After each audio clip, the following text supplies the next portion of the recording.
बोलिए सदगुरुदेव की जय। संत समाज की जय। मेरे जीवन के प्रेरणा स्रोत मेरे परम आराध्य सतगुरुदेव एवं सत्संग सभा स्थल में बैठे हुए मेरे धर्म प्रेमी सज्जनों, माताओं, बहनों, नन्हे मुन्ने प्यारे बच्चों, और मैं अपने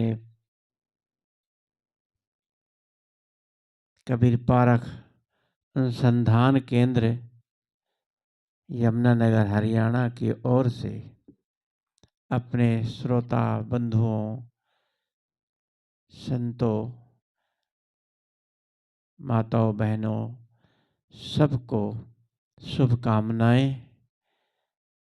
आप लोगों का उत्साह हमारे लिए प्रोत्साहन बढ़ाएगा।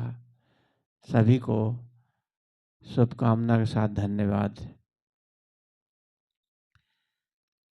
बुरा, गांधी जी के कहते हैं 3 बंदर थे। एक आंख बंद करके रखता था, एक कान बंद करके रखता था, एक मुंह को बंद करके रखता था। 3 बंदर। कहते हैं एक बंदर पीछे भी था, वो दिखाई नहीं देता फोटो में। चौथा बंदर, वो कहाँ, वो दिल के ऊपर छाती पे हाथ रख के बैठा था। ये बंदर गांधी जी के दिखाए जाते हैं, लेकिन इससे बहुत ही हम लोगों को ज्ञान मिलता है कि बुरा मत देखो। जो आंखें बंद किया था कि बुरा नहीं देखना, जो मुंह को बंद किया था बुरा नहीं बोलना, और कान को बंद किया था बुरा नहीं सुनना, और चौथा, मन में भी बुरा विचार भी नहीं लाना। हृदय पे हाथ रखे हुए था। तो सदगुरु कहते हैं कि नग पाषाण जग सकल है, पारख बिरला कोय। ये संसार सर्वत्र है। गुण और दोष, अच्छाई बुराई को परखने चाहिए। परखने वाला कोई बिरला ही होता है। जो दोष बुराइयों को छोड़कर गुण और अच्छाइयों को ग्रहण करता है, वो साधक है, वही इंसान है। गोस्वामी जी ने भी कहा है, जड़ चेतन गुण दोष में विषय कीन करतार, संत हंस गुण गावई गही पे परिहर वारी विकार। अर्थात ईश्वर ने संसार को गुण दोष में बनाया है। जो संत सज्जन हैं वे हंसवत होकर के दूध, जैसे हंस होता है, दूध में पानी मिला हो तो दूध पी जाता है और पानी छोड़ देता है। ऐसे ही हंस समान व्यक्ति अच्छी वाणी को ग्रहण कर लेते हैं, गलत वाणी को छोड़ देते हैं।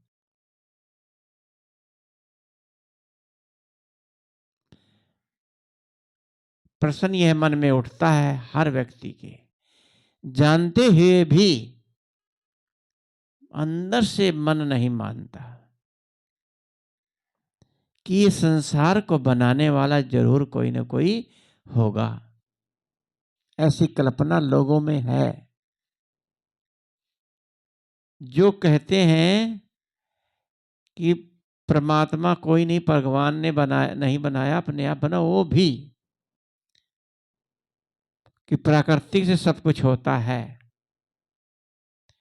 वो भी भगवान का नाम आदत बनी है, मुंह से निकल जाता है।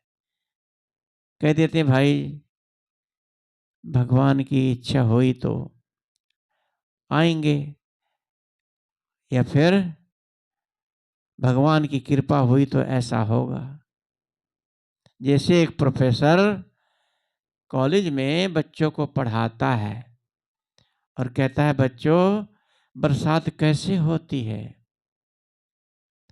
तो बस समझाता कि बरसात हमेशा बादलों से, मानसून से, पेड़ों से, जहाँ घने जंगल पेड़ होते हैं वो रोज बरसात होती है। वहाँ पहाड़ों में थोड़ी थोड़ी देर में बरसात होती रहती है।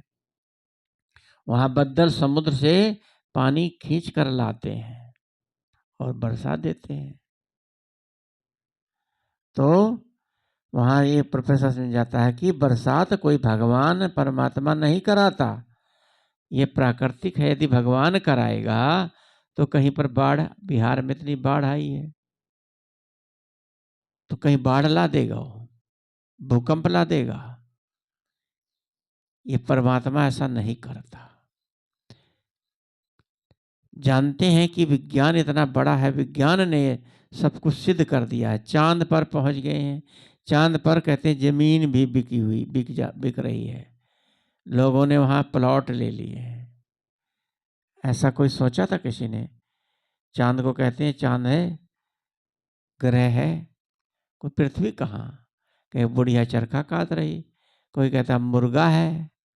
ये पहाड़ है, वहां का जमीन है वहां की, लेकिन वहां आदमी नहीं रहते, इसलिए उसकी कीमत नहीं है। जहां आदमी रहते हैं वहीं भगवान रहता है। भगवान को मानने वाला भी तो कोई होना चाहिए। भगवान को मानता है मनुष्य। हमने ही भगवान को गढ़ा है, हमने ही भगवान को बनाया है।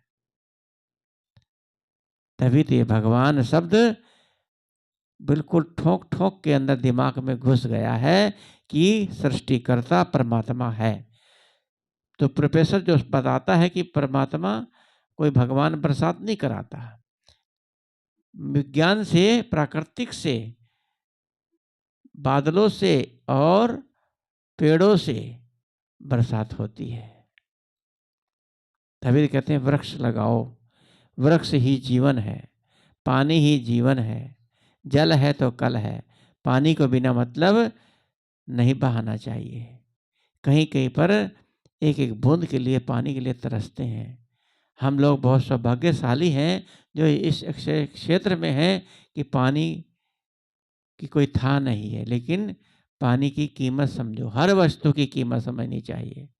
जब तक हम किसी की कीमत समझेंगे नहीं तो कभी ऐसा वक्त आता है एक बूंद के लिए तरसोगे, एक रोटी के लिए तरसोगे।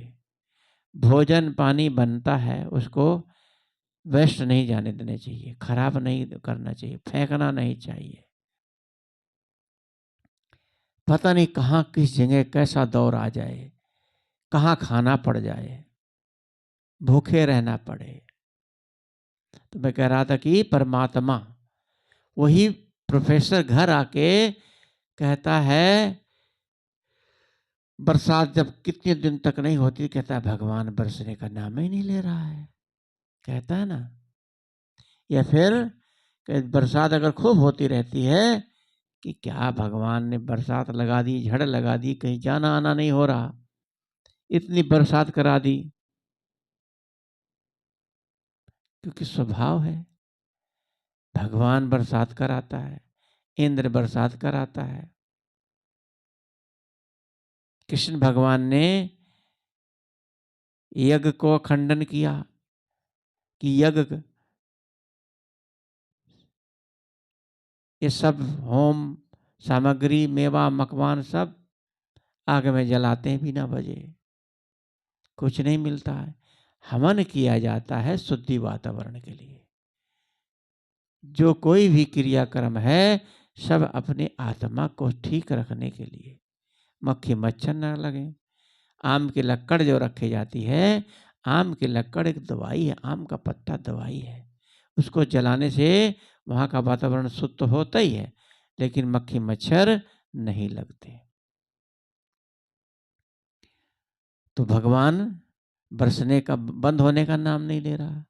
भगवान आंधी ले आया, तूफान ले आया।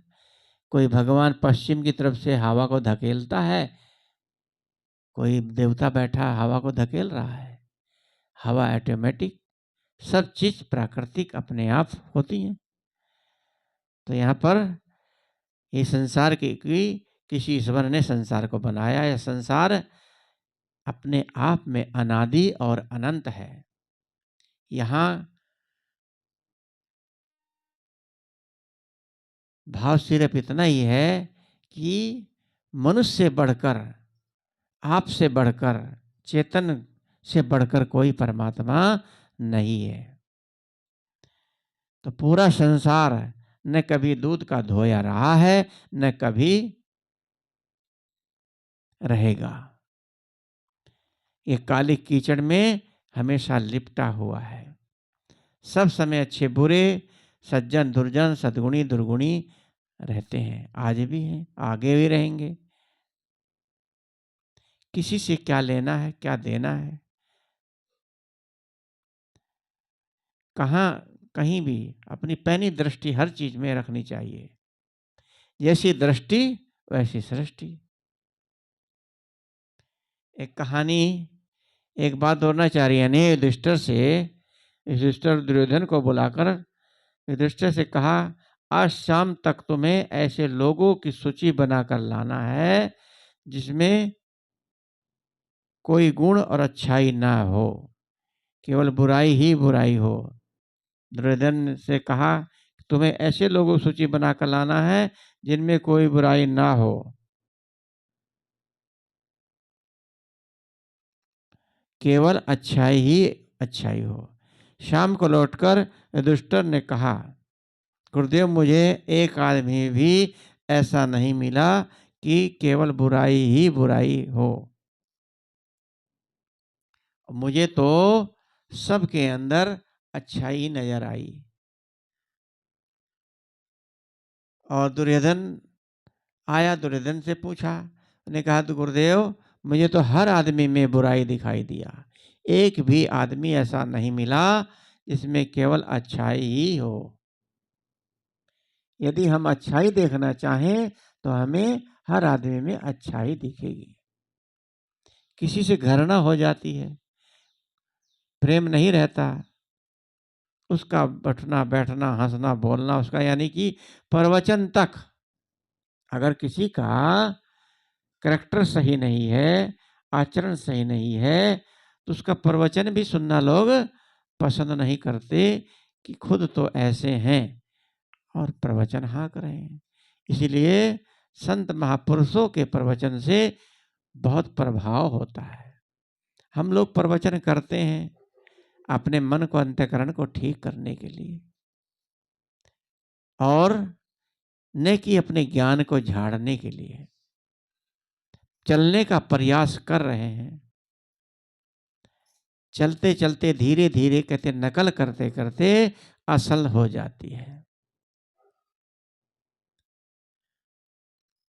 तो हम महापुरुषों के बताए मार्ग पर चलने का हम लोग प्रयास कर रहे हैं।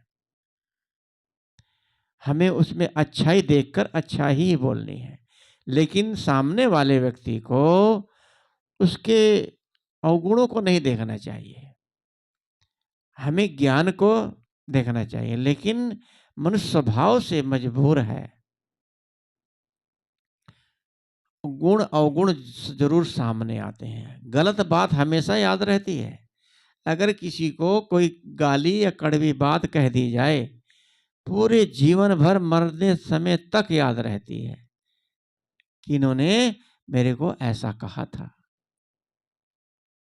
कभी कहा, जब तो कहा है कि करक करेजे गढ़ रही, वचन वृक्ष की फांस, निकसाए निकसे नहीं, रहे सो कहूं घास।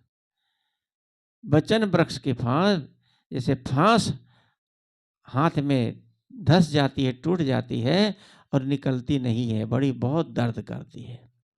ऐसे ही वचन वृक्ष की फांस जो होती है, वह जीवन भर आदमी के अंदर चुभती रहती है, जीवन भर आदमी याद रखता है। तो कहा है कि जैसी दृष्टि वैसी सृष्टि, ये सच है। जैसे उसने सोचा, दुर्योधन ने, उसको ऐसा लगा। युधिष्ठिर ने जैसे सोचा, उन्हें लगा कि मुझे कोई सब न बुरे नजर आए, न सब खराब नजर आए, न अच्छे नजर आए। सब तरह के इंसान नजर आए। यहाँ तक कि बड़े बड़े चोर, डाकू, हत्यारों में भी कोई सद्गुण होता है। कोई भी दुनिया में पागल नहीं है। बुराई और अच्छाई सब में होती है।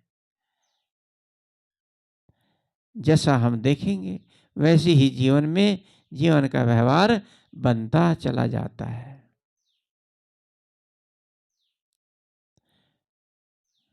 आपके परिचय में लोग हैं, उनमें से किसी एक या सबके कुल दोषों को, बुराइयों को देखते हैं, सोचते जाइए, उनके दोषों बुराइयों का चिंतन करते जाइए।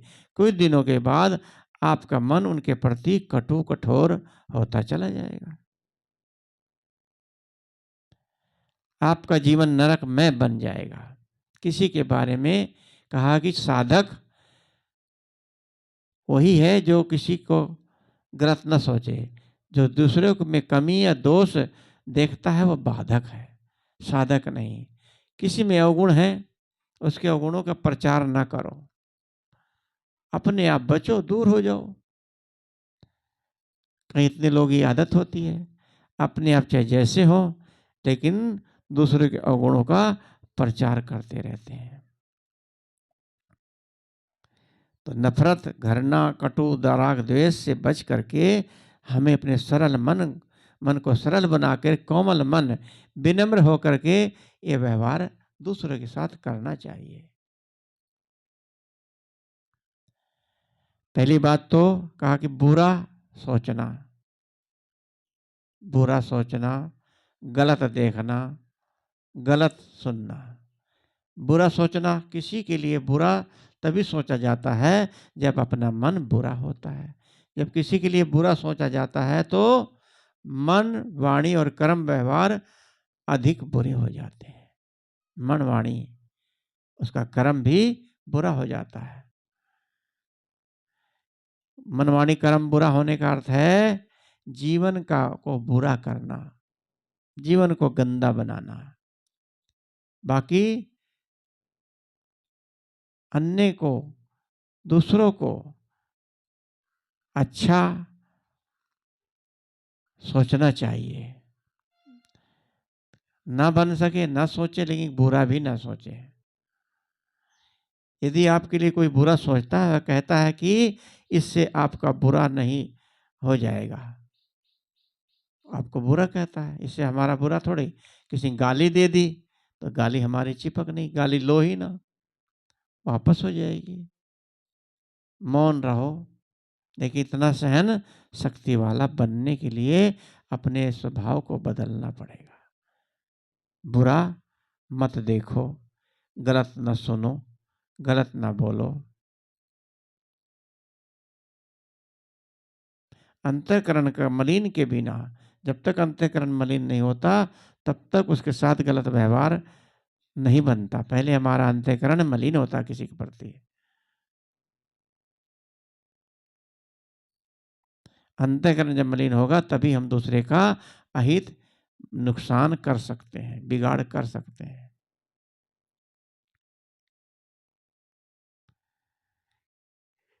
और ये प्रसंग है कि बुरा न सोचने का। बुरा सोचना, किसी के लिए बुरा सोचने से पहले यह सोचें कि इससे आपका कौन सा बिगड़ जाएगा। बुरा सोचने से, बुरा क्यों सोचते हैं हम? अच्छा सोचो, अच्छा मन बनेगा। अच्छा तो यह है कि दूसरों के बारे में सोचा ही न जाए। यदि बिना सोचे नहीं रह जा सकता तो बुरा न सोचें, सदैव अच्छा ही सोचें। यदि कोई सचमुच बुरा है तो भी उसकी बुराई मत करें। अपने सत्कर्मों को, बुरे रास्तों को छोड़ दो, शुभ कर्म करो। दूसरी बात है, किसी का दोष देखना, हर आदमी में अच्छाई, बुराई, गुण, दोष होते ही हैं, परंतु आदमी का स्वाभाविक प्रवृत्ति होती है कि दूसरे गुणों को, दोषों को देखकर जितना हो सकता है उसको उछालते हैं। और परिवार में, समाज में जीवन भर कलह विवाद, लड़ाई झगड़ा, मनमुटाव आदि रखते हैं। ऐसा करने से, दोष बुराइयां दूसरों में देखने से हमारा मन, हम खुद ही दोषी बन जाते हैं। जो कहा कि जैसे कि बुरा जो देखन में चला, बुरा न मिलिया कोई, जो दिल ढूंढा आपना, मुझसे बुरा न कोई। कबीर हम सबसे बुरे, कबीर साहब कहते हैं, कबीर हम सबसे बुरे, हमसे भला सब कोई। जिन ऐसा कर जानिया, मीत हमारा सोए। यदि दूसरों को अच्छाई को देखना शुरू कर दें तो हमें दूसरे में अच्छा ही नजर आएगा।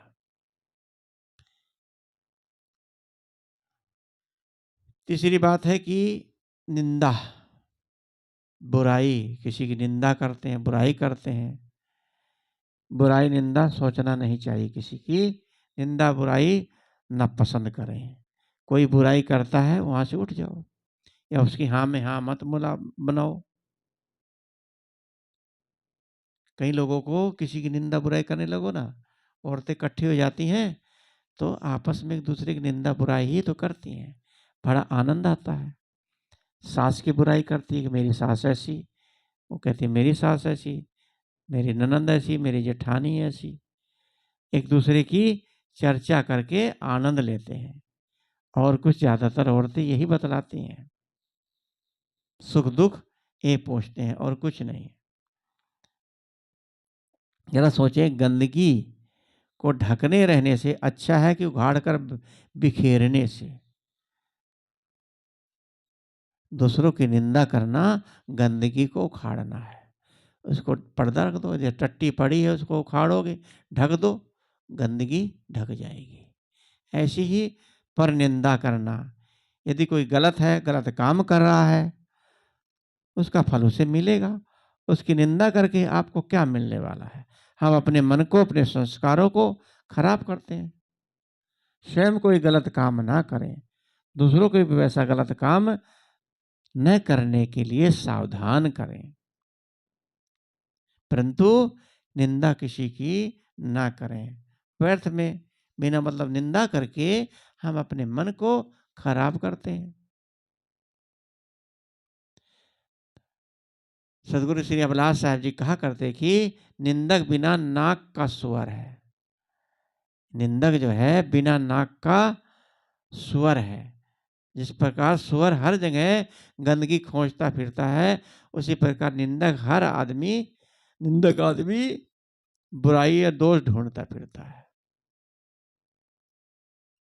और उसी का भक्षण करता है, और धीरे धीरे वो सबके दिलों से उतर जाता है। चाहे आप किसी की निंदा करें, किसी की चाहे प्रशंसा करें, दोनों में बराबर समय, शक्ति समय हमारा खराब तो होता है ना, निंदा करने में भी और प्रशंसा करने में भी। जितना बन सके दूसरों की प्रशंसा करें, यदि प्रशंसा नहीं कर सकते, कम से कम निंदा तो ना करें। और चौथी बात है कि किसी निंदा बुराई का सुनना, ये भी गलत है। कोई आपके सामने निंदा कर रहा है, कहीं भैया ऐसी चर्चा मत करो, सुनो ही ना, सुन करके मन खराब होता है। यदि कोई आपके घर के दरवाजे के सामने झाड़ू लगा करके गंदगी डाल दे तो आपको कैसे लगेगा? ऐसे ही आपके मन रूपी दरवाजे पर कोई निंदा करके, बुराई करके आपको सुना रहा है, प्रेम से सुना रहा है। किसी निंदा बुराई सुनने में रस लेना दूसरों के घर की गंदगी अपने घर में लाने के समान ही है। तो इसलिए ध्यान रखें, दूसरों की निंदा बुराई रसपूर्वक तभी सुनी जाती है जब मन गंदा मलिन होता है। निंदक की बातों पर कभी विश्वास ना करें।